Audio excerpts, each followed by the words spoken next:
Assalamualaikum warahmatullahi wabarakatuh. Perkenalkan, nama saya Kala Fatia Salsabila. Saya dari semester 3B Fakultas Hukum Universitas Surya Kencana. Di sini saya mengikuti program MBKM, yaitu pertukaran mahasiswa dengan Fakultas Hukum Universitas Juanda Bogor. Di sini saya akan mereview mata kuliah Hukum Administrasi Negara pertemuan ketiga dengan dosen pengampu Bapak Danu Suryani SOSMH, yaitu membahas tentang hukum administrasi negara. Yang pertama adalah hukum administratif Recht, Bestuurrecht dalam bahasa Belanda, Recht administrasi dalam bahasa Perancis, administrasi law dalam bahasa Inggris dan Amerika. Lalu ada Verwaltungsrecht dalam bahasa Jerman. Istilah hukum administrasi negara dalam peraturan di Indonesia SK Kemendikbud nomor 30 Desember tahun 1972 nomor 0198 UU/1972 tentang pedoman kurikulum minimal menggunakan istilah hukum tata pemerintahan atau hukum tata pemerintahan pasal 5C junto pasal 10/2. Perkembangan istilah hukum administrasi negara dari para ahli. Yang pertama ada Recht. Dalam buku catatan ketiganya menyebutkan hukum administrasi negara pada itu disebutkan dengan pengantar hukum administrasi.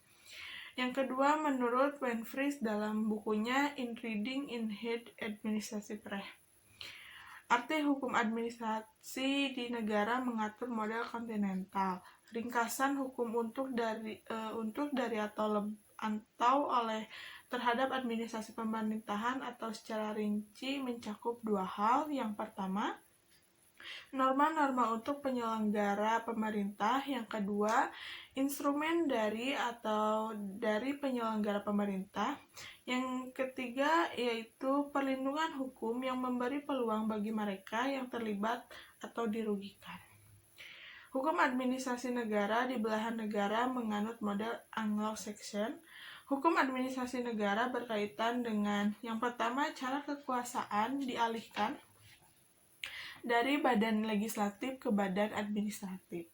Lalu bagaimana badan administrasi menggunakan kekuasaan?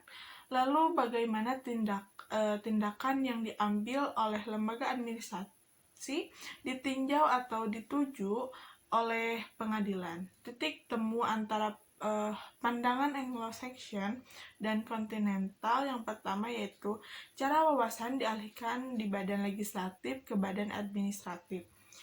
Instrumen untuk menyelenggarakan pemerintahan dan cara pengendalian atau kontrolnya hukum untuk pemerintah. Lalu pendekatan fungsional, struktural, dan lingkungan Bestuur.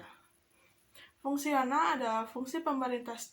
Struktural berarti keseluruhan organ pemerintah. Lalu lingkungan Bestuur adalah lingkungan di luar lingkungan legislatif dan yudikatif.